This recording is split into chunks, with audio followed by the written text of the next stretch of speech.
ಹೇಳೋದೇ ಹೇಳ್ತಾ ಇರ್ತೀನಿ ನಾನಂತೂ. ನನಗೇನೆ ಬೇಜಾರಾಗಿ ಹೋಗ್ತಿದ್ದೆ. ಇವಾಗ ನಿದ್ದೆ ಎಳೀತಿರೋದು, ಮಾತಾಡೋಕ್ಕಾಗ್ತಿಲ್ಲ ನನ್ನ ಕೈಯಲ್ಲಿ. ಇಲ್ಲಿ ನೈಟ್ ಹೊತ್ತು ಫುಲ್ ಕೆಲಸ ಮಾಡೋದು. ಬೆಳಿಗ್ಗೆ ಒಂದು 3-4 ಗಂಟೆ ಟೈಮ್ ಮನಿಕೊಳ್ತಾ ಇದ್ದೀನಿ ನಾನು ಅಷ್ಟೇ.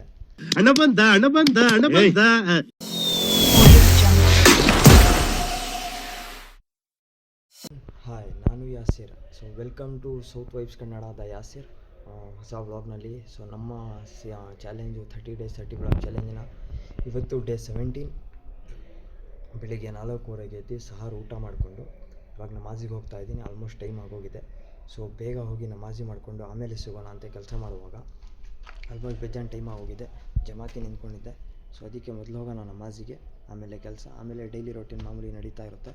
ಸೊ ಇದು ಒಂದು 2-3 ದಿವಸ ಬ್ಲಾಗ್ ಸ್ವಲ್ಪ ಕಡಿಮೆ ಇರುತ್ತೆ ಲೆಂತ್ ಡ್ಯೂರೇಷನ್, ಯಾಕಂದರೆ ಬೇಡ ವೀಡಿಯೋಸ್ ಎಡಿಟ್ ಮಾಡ್ತಾಯಿದ್ದೀನಿ. ಸೊ ಅದಕ್ಕೆ ಇವಾಗ ಮೊದಲು ನಮಾಜಿಗೆ ಹೋಗೋಣ, ಆಮೇಲೆ ಬೇರೆ ಮಾತಾಡೋಣ, ಓಕೆನಾ? ಸೊ ಇವಾಗ ನಮಾಜಿ ಮಾಡಿಕೊಂಡು ಮಸೀದಿಯಿಂದ ಸೀದಾ ಗೋಡನ್ ಹತ್ರ ಬಂದೆ ಕೆಲಸ ಮಾಡೋಕ್ಕೆ. ಸೊ ಆ್ಯಕ್ಚುಲಿ ಏನಾಗೈತೆ ಅಂದರೆ 3-4 ದಿವಸದಿಂದ ನಮ್ಮ ಕೆಲಸ ಏನಾಗಿದೆ ಅಂದರೆ 3-4 ದಿವಸದಿಂದ ಡೈಲಿ ನೈಟ್ ಹೊತ್ತು ಫುಲ್ ಕೆಲಸ ಮಾಡೋದು. ಬೆಳಿಗ್ಗೆ ಒಂದು 3-4 ಗಂಟೆ ಟೈಮ್ ಮನಿಕೊಳ್ತಾ ಇದ್ದೀನಿ ನಾನು ಅಷ್ಟೇ. ಸ್ವಲ್ಪ ಪ್ರಾಬ್ಲಮ್ ಆಗ್ತಿದೆ.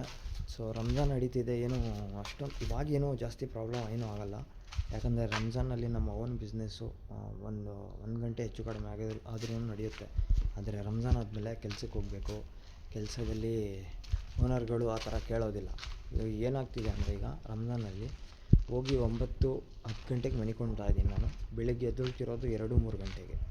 ಸೊ ನಾರ್ಮಲ್ ಟೈಮ್ನಲ್ಲಿ ಈ ಥರ ಮಾಡಿದ್ರೆ ಅಷ್ಟೇ ಕಥೆ ನಮ್ಮದು.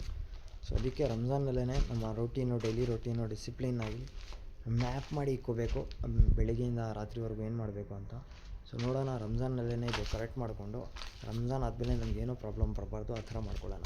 ಸೊ ಇಲ್ಲಿವರೆಗೂ ಏನಾದರೂ ನೀವು ವ್ಲಾಗ್ ನೋಡ್ತಿದ್ರೆ ನಮ್ಮ ಚಾನಲ್ನ ಸಬ್ಸ್ಕ್ರೈಬ್ ಮಾಡ್ಕೊಳ್ಳಿ. ಇನ್ಸ್ಟಾಗ್ರಾಮ್ನು ಲಿಂಕ್ ಡಿಸ್ಕ್ರಿಪ್ಷನಲ್ಲಿರುತ್ತೆ, ಹೋಗಿ ಎಲ್ಲೂ ಕೂಡ ಸಪೋರ್ಟ್ ಮಾಡಿ.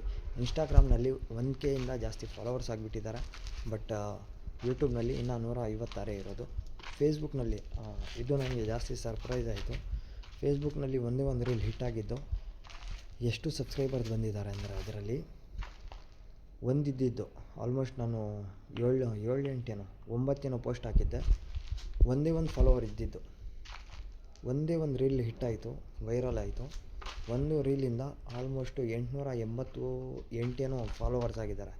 ಇವತ್ತು ಮೇ ಬಿ 1K ಕಂಪ್ಲೀಟ್ ಆಗಬಹುದು ಅಂದ್ಕೊಳ್ತೀನಿ. ಸೊ ನೋಡೋಣ, ಇವತ್ತಿನ ವ್ಲಾಗ್ ಆಗಿದ್ಮೇಲೆ ಏನಾದರೂ ಆದರೆ ಆಗಬಹುದು. ಸೊ ಇವಾಗ ಹೋಗಿ ಬೇಗ ಕೆಲಸ ಮಾಡೋಣ. ಗೋಡನ್ ಹತ್ರನೇ ಇದ್ದೀವಿ. ಸೊ ಬೇಗ ಕೆಲಸ ಮಾಡಿಕೊಂಡು ಮನಿಕೊಂಡು ಆಮೇಲೆ ನೋಡೋಣ, ಓಕೆನಾ? ನಡೀರಿ, ಮೊದಲು ಕೆಲಸ ಮಾಡಬೇಕು. ಫೈನಲಿ ಕೆಲಸ ಎಲ್ಲ ಮುಗೀತು. ಇವಾಗ 9:15 ಆಗ್ತಿದೆ. ಕೆಲಸ ಎಲ್ಲ ಮಾಡಿ ಇವಾಗ ಮನಿಕೊಳ್ಳೋಕೆ ಹೋಗ್ತಾ ಇದ್ದೀನಿ. ರಾತ್ರಿ ಪೂರ್ತಿ ಜಾಗರಣೆ ಮಾಡಿದ್ದು ಇವತ್ತು ಸ್ವಲ್ಪ ಇದಾಯಿತು, ಯಾಕಂದರೆ ಎಲ್ಲ ಬ್ಲಾಗ್ಸ್ ಎಡಿಟ್ ಮಾಡೋದು ಎಲ್ಲ ಏನೇನಿತ್ತು ಎಲ್ಲ ಕಂಪ್ಲೀಟ್ ಆಗೋಯಿತು. ಸೊ ಎಲ್ಲ ಅಪ್ಲೋಡ್ ಮಾಡಿ ಇವಾಗ ಹೋಗ್ತಾ ಇದ್ದೀನಿ ಮನಿಕೊಳ್ಳೋಕ್ಕೆ. ಆಲ್ಮೋಸ್ಟ್ 9:15 ಆಗ್ತಿದೆ. ಈಗ 4 ವ್ಲಾಗ್ಸು ಅಪ್ಲೋಡ್ ಮಾಡಿಬಿಟ್ಟಿದ್ದೀನಿ ಇನ್ಸ್ಟಾಗ್ರಾಮ್, ಯೂಟ್ಯೂಬ್ನಲ್ಲೇನು ಫುಲ್ ಕಂಪ್ಲೀಟು. ಇವಾಗ ನಿದ್ದೆ ಎಳೀತಿರೋದು, ಮಾತಾಡೋಕ್ಕಾಗ್ತಿಲ್ಲ ನನ್ನ ಕೈಯಲ್ಲಿ. ರಾತ್ರಿ ಪೂರ್ತಿ ಜಾಗರಣೆ ಮಾಡಿರೋದ್ರಿಂದ ಸೊ ಬೇಗ ಹೋಗಿ ಮನಿಕೊಳ್ಳೋಣ. ಆಮೇಲೆ 1 ಗಂಟೆ ಅಥವಾ 2 ಗಂಟೆ ಇಲ್ಲ ಅಂದರೆ 3 ಗಂಟೆಗೆ ಎದ್ದೊಳ್ಳಿ ಕೆಲಸಗಳು ಮಾಡೋಣ ಅಂತೆ. ಸೊ ಬನ್ನಿ ಇವಾಗ ಮೊದಲು ಹೋಗೋಣ ಮನಿಕೊಳ್ಳೋಕ್ಕೆ. ಸೊ ಇವಾಗ ಆಗ್ತಿದೆ ಕರೆಕ್ಟಾಗಿ 3 ಗಂಟೆ. ಸೊ ನಾವಿವಾಗ ಎದ್ದು ಆಚೆಗಡೆ ಬಂದಿದ್ದೀವಿ. 10 ಗಂಟೆಗೆ ಮನಿಕೊಂಡೆ ನಾನು, ಎಲ್ಲ ವೀಡಿಯೋಸ್ ಅಪ್ಲೋಡ್ ಮಾಡಿ. ಸೊ ಇವಾಗ 3 ಗಂಟೆ ಏನೋ ಆಗ್ತಿದೆ. ಸೊ ಬೇಗ ಕೆಳಗಡೆ ಹೋಗಿ ಐಟಮು ಮತ್ತು ಕ್ರೇಟ್ ಎಲ್ಲ ಎತ್ಕೊಂಡು ಸೀದಾ ಅಂಗಡಿ ಹತ್ರ ಹೋಗಬೇಕು. ಬೇಜಾನ್ ಕೆಲಸಗಳವೇ ಇದ್ವು ಇವತ್ತು, ಬೇರೆ ಬೇರೆ ಕೆಲಸಗಳು. ಸೊ ಮೊದಲು ಹೋಗೋಣ. ಇದು ಗಾಳಿಯಲ್ಲಿ ಕೇಳಿಸ್ತಿಲ್ಲ ಅನಿಸುತ್ತೆ. ಸೊ ಅಂಗಡಿ ಹತ್ರ ಹೋಗಿ ಮಾತಾಡೋಣ ಬನ್ನಿ. ಮನೆ ತವಿಂದ ಎದ್ದು ಬಸ್ ಸ್ಟ್ಯಾಂಡ್ಗೆ ಹೋಗಿದ್ದೆ. ಬಸ್ ಸ್ಟ್ಯಾಂಡಿಂದ ಪಾರ್ಸಲ್ ಇತ್ತು, ತೊಗೊಬಂದಿಸಿದ ಅಂಗಡಿ ಹತ್ರ ಬಂದೆ. ಅಂಗಡಿ ಎಲ್ಲ ಕರೆಕ್ಟಾಗಿ ಜೋಡಿಸ್ಕೊಂಡು ಇವಾಗ ಎಣ್ಣೆ ಬಿಸಿ ಮಾಡ್ತಾಯಿದ್ದೀವಿ. ಒಂದು ಸ್ವಲ್ಪ ಹೊತ್ತಿನಲ್ಲೇ ಎಣ್ಣೆ ಬಿಸಿ ಆಗುತ್ತೆ, ಆಮೇಲೆ ಸಮೋಸ ತೆಳ್ಸೋ ಸ್ಟಾರ್ಟು. ಸೊ 4 ಗಂಟೆ ಆಗ್ತಿದೆ, ಸ್ವಲ್ಪ ಲೇಟೇನೆ ಇವತ್ತು ಒಂದು ಆರ್ಡ್ರ್ ಇದೆ ಕೊಡೋದು. ಸೊ ನೋಡೋಣ ಹೆಂಗಾಗುತ್ತೆ, ಏನೇನು ಆಗುತ್ತೆ ನೋಡಿಕೊಂಡು ಕೆಲಸ ಮಾಡೋಣ ಅಂತೆ. ಸೊ ಬೇಗ ಸಮೋಸ ತೆಳಿಸಿ ಆಮೇಲೆ ಹೋಗೋಣ ಅಂತೆ, ಬನ್ನಿ. ಸೊ ಫೈನಲಿ ಸಮೋಸ ಎಲ್ಲ ಖಾಲಿ ಆಯಿತು. ಎಲ್ಲ ಸಮೋಸ ಖಾಲಿ ಮಾಡಿ ಇವತ್ತು ಇಫ್ತಾರ್ಗೆ ಬಸ್ಸಿದ್ದು ಹೋಗ್ತಾ ಇದ್ದೀವಿ.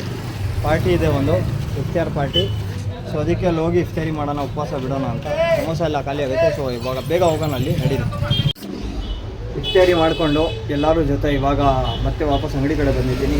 ಶೂಟ್ ಮಾಡೋಕ್ಕಾಗಿಲ್ಲ ಹಿಡಿಯೋಕ್ಕೆ, ಯಾಕಂದರೆ ಬೇಜಾನ್ ಜನ ಇದ್ದರು. ಎಲ್ಲ ಯಂಗ್ಸ್ಟರು ಇಫ್ತಾರಿ ಮಾಡ್ತಿದ್ರು. ಸೊ ಇಫ್ತಾರಿ ಆದಮೇಲೆ ಕ್ರೆಟ್ ನಮ್ಮಿತ್ತು, ಅದು ತಗೊಂಡು ಅಂಗಡಿ ಹತ್ರ ಬಂದಿಕ್ಕಿ ಇವಾಗ ಮತ್ತೆ ನಮಾಜಿಗೆ ಹೋಗ್ತಾ ಇದ್ದೀನಿ, ಮಸೀದಿ ಕಡೆಗೆ. ಆಲ್ಮೋಸ್ಟ್ ಟೈಮ್ ಆಗೋಗಿದೆ. ಸೊ ಇವಾಗ ಮೊದಲು ಹೋಗಿ ನಮಾಜಿ ಮಾಡ್ಕೊಳ್ಳೋಣ. ಮತ್ತು ಇನ್ನೊಂದು ದಾವತ್ ಇದೆ ನಾಳೆ ನಾಳೆ ಅಂತ ಇದ್ದೀನಿ. ಇವಾಗ ನಮಾಜ್ ಆದಮೇಲೆ ಸೊ ಡಿನ್ನರು ಇದೆ, ಆರ್ಗನೈಸ್ ಮಾಡಿದ್ದಾರೆ ಅವರೇ. ಸೊ ಅಲ್ಲಿನೇ ಹೋಗಿ ಡಿನ್ನರ್ ಮಾಡ್ಕೊಂಡು ಮತ್ತೆ ಮನೆಗೆ ಹೋಗೋಣ ಅಂತ, ಊಟ ಮಾಡ್ಕೊಂಡು ಓಕೆನಾ. ಸೊ ಬನ್ನಿ ಇವಾಗ ಮೊದಲು ನಮಾಜಿಗೆ ಹೋಗೋಣ. ಇವಾಗ ಮಗರೀಬ್ ನಮಾಜ್ ಮಾಡಿಕೊಂಡು ಮತ್ತು ಅಲ್ಲೇ ಪಕ್ಕದಲ್ಲೇ ಇಫ್ತಾರಿ ಮಾಡೋಕೆ ಹೋಗಿದ್ವಲ್ಲ ನಾವು, ಅಲ್ಲೇ ಇದು ಡಿನ್ನರ್ ಇದ್ದಿತ್ತು. ಅಲ್ಲೇ ಡಿನ್ನರ್ ಮಾಡಿಕೊಂಡು ಊಟ ಮಾಡಿಕೊಂಡು ಮನೆ ಕಡೆಗೆ ಬಂದಿದ್ದೀವಿ. ಸೊ ಇವತ್ತಿನ ಜಾಸ್ತಿ ಏನಿಲ್ಲ ತೋರಿಸೋದು ಮಾಡೋದು, ಯಾಕಂದರೆ ಯೂಶ್ವಲಿ ಅದೇ ಡೈಲಿ ರೋಟೀನ್ ಅದೇ ತೋರಿಸ್ತಾ ಇದ್ದೀನಿ ಡೈಲಿನೂ. ಸೊ ಅದಕ್ಕೆ ಇವತ್ತೂ ಸ್ವಲ್ಪ ಕಡಿಮೆನೇ ಇದೆ. ವ್ಲಾಗು ಲೆಂತ್ ಜಾಸ್ತಿ ಹೋಗಲ್ಲ, ಬೇರೆ ವೀಡಿಯೋಸ್ ಐತೆ ಎಡಿಟ್ ಮಾಡೋದು, ಅದಕ್ಕೆ ಇದು ವ್ಲಾಗ್ ಎಲ್ಲ ಜಾಸ್ತಿ ಲೆಂತ್ ಹೇಳಿಕ್ಕಿಲ್ಲ ನಾನು. ಸೊ ಇಲ್ಲಿಗೆ ಇವತ್ತಿಂದು ವ್ಲಾಗ್ ಎಂಡ್ ಮಾಡೋಣ. ಬೇಜಾನ್ ಕೆಲಸಗಳೆಲ್ಲ ಇನ್ನೂ ಮಾಡೋದು ಅದಕ್ಕೆ. ಸೊ ನಮ್ಮ ವ್ಲಾಗ್ ಇದು ಚೆನ್ನಾಗಿದ್ದರೆ ಲೈಕ್ ಮಾಡಿ, ಶೇರ್ ಮಾಡಿ, ಮತ್ತು ಬೇರೆಯವ್ರವ್ರಿಗೂ ಶೇರ್ ಮಾಡಿ. ನಿಮಗೆ ಚೆನ್ನಾಗಿದ್ದರೆ ಹೇಳ್ತಾ ಇರ್ತೀನಿ ನಾನಂತೂ, ನನಗೇನೆ ಬೇಜಾರಾಗಿ ಹೋಗ್ತಿದ್ದೆ. ಸೊ ಚಾನಲ್ನ ಸಬ್ಸ್ಕ್ರೈಬ್ ಮಾಡೋದನ್ನು ಮರಿಬೇಡಿ ಓಕೆನಾ. ಸೊ ನಾಳೆ ಸಿಗೋಣ ಡೇ 18ನಲ್ಲಿ. ಸೊ ಡೇ 17 ಇಲ್ಲಿಗೆ ಮುಗೀತು. 30 days 30 ಬ್ಲಾಗ್ ಚಾಲೆಂಜಿನ ಡೇ 17ನಲ್ಲಿ ನಾಳೆ ಸಿಗೋಣ ಅಂತೆ. ಡೇ 18ನಲ್ಲಿ ಡೇ 18ನಲ್ಲಿ ನಾಳೆ ಸಿಗೋಣ ಅಂತೆ. ಅಲ್ಲಿವರೆಗೂ ಬೈ ಬಾಯ್ ಅಂತ ಹೇಳ್ತಾ, ಸೊ ನಮ್ಮ ಲಾಸ್ಟ್ ಡೈಲಾಗೇನು, ಸೊ ಇವತ್ತಿಗೆ ನಾಳೆ ನೋಡ್ಕೊಳ್ಳೋಣ. ಬರ್ತೀನಿ. ಧನ್ಯವಾದಗಳು.